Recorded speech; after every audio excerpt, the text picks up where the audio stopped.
Is there anything an artist loves more than colors? Personally speaking, I don't think so. I adore paints, the endless variety, the swatching, the color mixing, and I'm so excited to share with you my travel palettes and why I made these choices. Do you need this many paints? Absolutely not. But they're fun. So, I was originally going to make this into one long video, but I have too many paints. So sorry, I have too many colors. Today I'm going to swatch out these 4 of my favorite travel palettes in watercolor and gouache. So 1, 2, 3 of these are watercolor and this one is gouache. And because I have so many colors to talk about, I'm going to have to save my 2 favorite palettes, my portable painter gouache palette and my big Art Toolkit Folio watercolor palette for the next video. So I hope you stay tuned. First, we have these 4 palettes to discuss. I've time-lapsed the swatching here to save a bit of time, otherwise this video would have been very long. But not to worry, if that's what you're into, the next video is slower, more in-depth, mellow, and cozy. So if that's what you enjoy, stay tuned.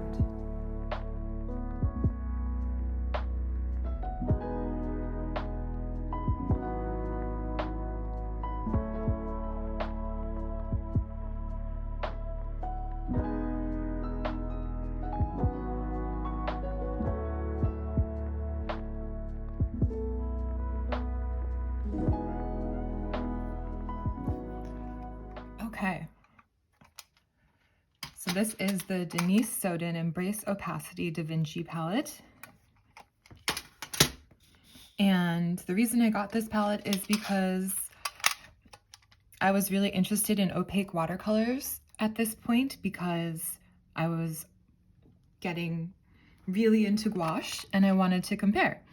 And I can say they're definitely similar to gouache. They're somewhere in the middle. They're wonderfully creamy and opaque colors. The middle row these are colors that I added to the palette. So the top and bottom rows are the colors that originally came in the palette, and this definitely influenced later watercolor and gouache palettes for me. Particularly, I am in love with the Indian red and the cobalt turquoise or cobalt teal. I have to add that always. You'll see that in most of my palettes, if not all of them. And the chromium green oxide was a new color for me. I really love that. I'm very tempted to get more of these colors when I run out because they only came in the pans, not the tubes for the main palette here. The terracotta is very similar to Venetian red, which I really love. And Denise's gray is a beautiful mixed gray. I believe it is a combination of, let's see, actually has the pigment numbers on here, which is cool.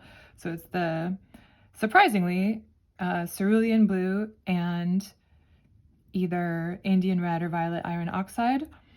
PB36 is cerulean, and then PR101. Both of those, pigment red 101, the violet iron oxide and Indian red, are so beautiful. But I really love complementary pairs like this that turn into a nice neutral, and I look for those in most of my palettes because it's really important to have a nice neutral gray. Editing Kristen here. I just had to stop and actually swatch out Denise's gray and figure out which of the pigments were the correct ones.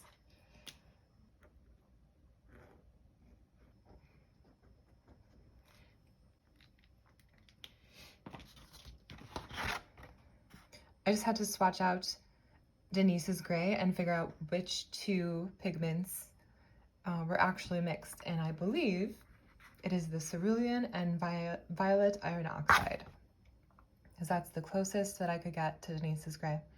And I think also I just wanted to illustrate by swatching these out and mixing them that technically PB36, pigment blue 36, is both of these. There's a lot of variation in pigments actually across brands. And PR 101, Pigment Red 101, is both Indian red and violet iron oxide. So they're, just if you get something with the same pigment number doesn't mean it's going to be the exact same color. And even if you see mixing between these two, there's quite a bit of variation. All very pretty, but Denise's gray, gorgeous.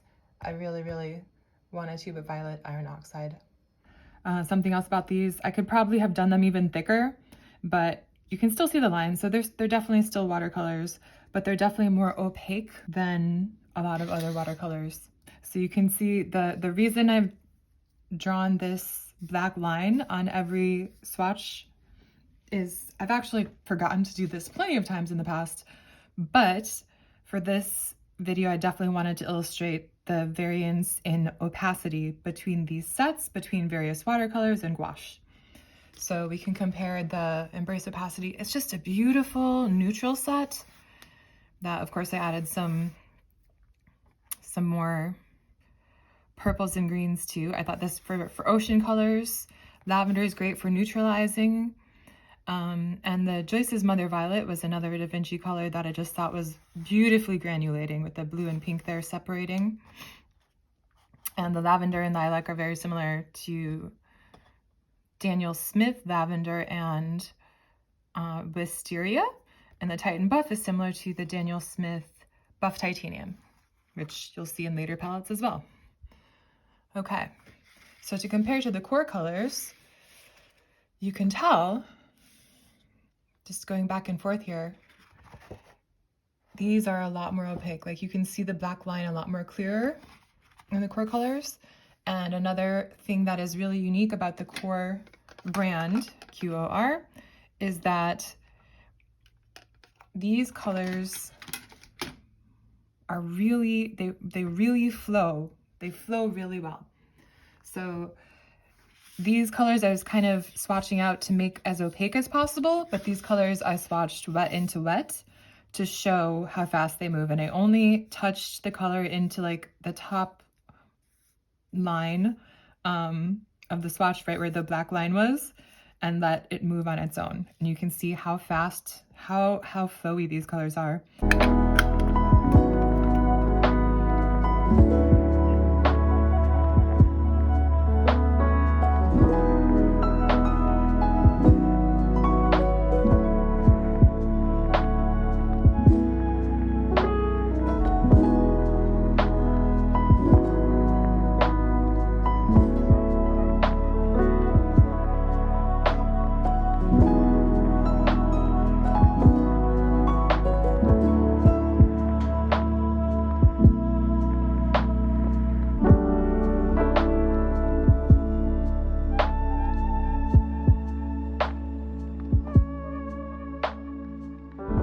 So if you like loose, playful watercolors and unpredictability, the core watercolors are something you might want to explore because they definitely flow more than any other brand I've ever experimented with.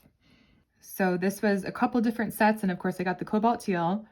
It has again has the chromium green oxide.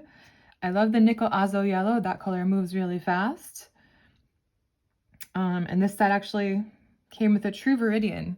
Most viridians will be synthetic and really be like a phthalo green. Similar to this is a phthalo turquoise. But this viridian is it's actually granulating. It's really the most granulating. Oh, the French Julian is a little bit, the chromium oxide. These are the most granulating colors in this set. Even so, it's very fine granulation because the bigger the pigment particles, the heavier they are, and therefore the less likely they're to move quickly. So I find the fine granulation pretty fascinating. And the Ardoise Gouache I have in another palette because that's a color that's really interesting to add to mixes for texture, like it pushes other colors away. And yeah, those are those two palettes. One thing I want to demonstrate is that the core palette I made myself, QOR, the core brand, These colors, this brand, they have an additive that just makes their colors move really fast. So I think it's really fascinating, and I want to compare. Just doing a quick little comparison of the same or very similar colors between these two palettes to illustrate the difference in opacity and flow.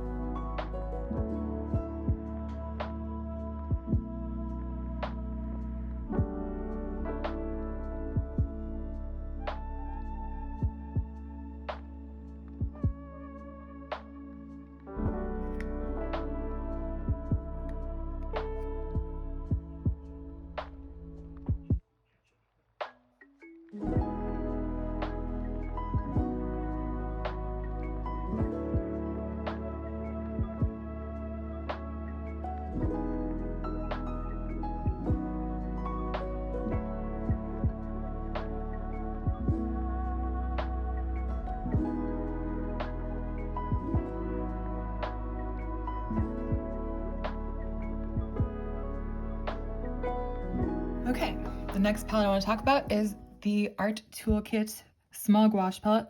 This is a mess now because I was experimenting with it. And honestly, I don't know if I'm going to keep using this, or at least all of these colors. As you can see when I was swatching, I had a lot of issues. Even though I soaked it well ahead of time, it's always a good idea. It's my giant spray bottle. It's always a good idea to soak your colors ahead of time and give them a few minutes to reactivate. But I had a big problem with the, I believe it's Opera Pink and a combination, I think it's a Winsor Newton Opera Pink and Quinacridone Magenta. And I think it's the Opera Pink that's the problem. That's really, when it dries, it gets really crumbly. And it does not reactivate well. It's also not very opaque. So for gouache, it's like why I have that. So I don't use this palette very much, and I definitely want to replace that color. That's the one thing I want to change in these palettes at this point. But I wanted to show you why I chose these colors. So just in case this is my only gouache, I wanted to have two separate whites, one for mixing, one to stay pure, and then I wanted to have two separate yellows, a cooler yellow and a warm yellow for the same reason. This one to mix greens, this one to mix oranges. And what I've done with this palette is essentially I have two or more limited palettes here. So I've got my bright colors, my lemon yellow, my cobalt turquoise, and my bright pink. And with those colors,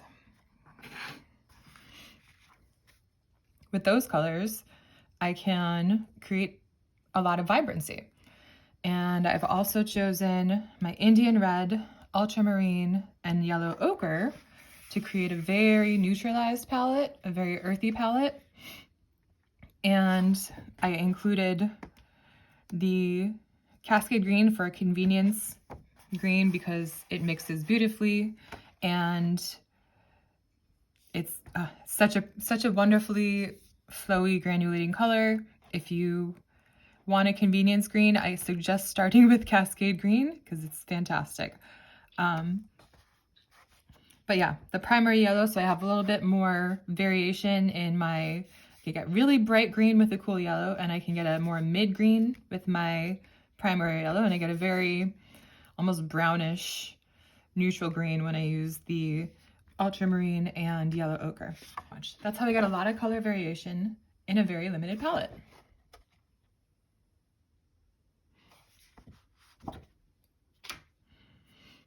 Next up is my Art Toolkit Small Watercolor palette.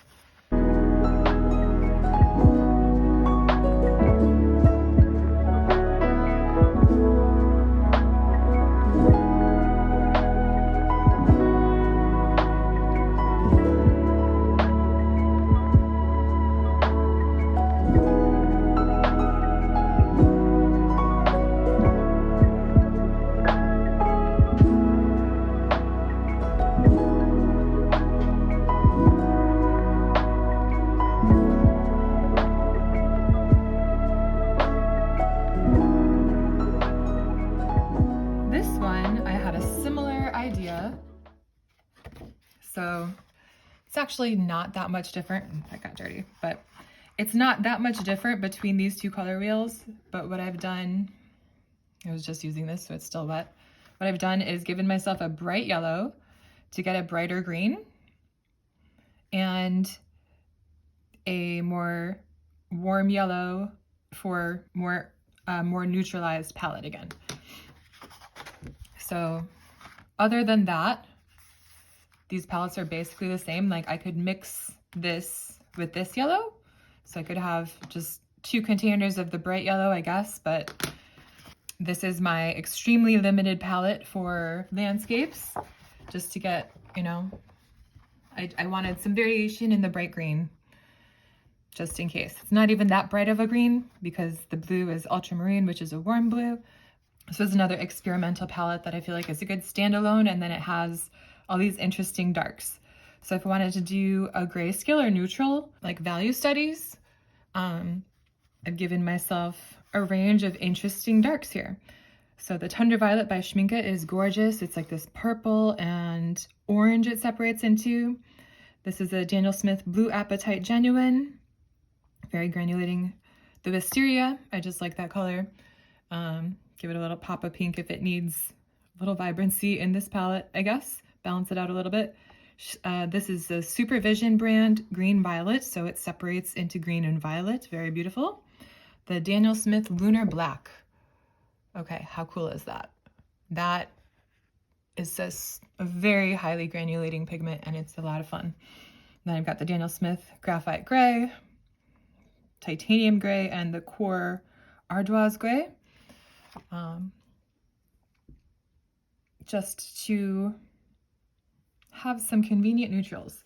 And the other thing the other reason I combined the interesting darks with this palette is because ultramarine and burnt sienna are a classic combination to create an interesting dark. And here, I'll show you right here. So this is ultramarine and burnt sienna. It's actually what I was doing right over there, is mixing them together. And when you mix them together, it's a Payne's gray. It's a classic way to make not black, but chromatic black, meaning mixed from colors, and it gets really, really dark. But then it turns into this beautiful granulating gray the more you wash it out. Lots of texture. You can make it a little cooler. You can make it a little warmer. That's more blue, that's more burnt sienna. And I knew that if I had that with the interesting darks, I could do a lot with neutrals. And that's it.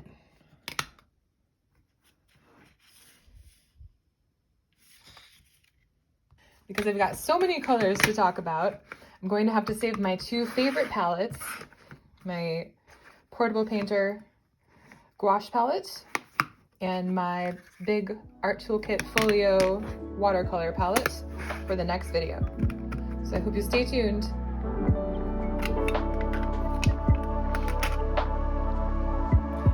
Thanks for being here now.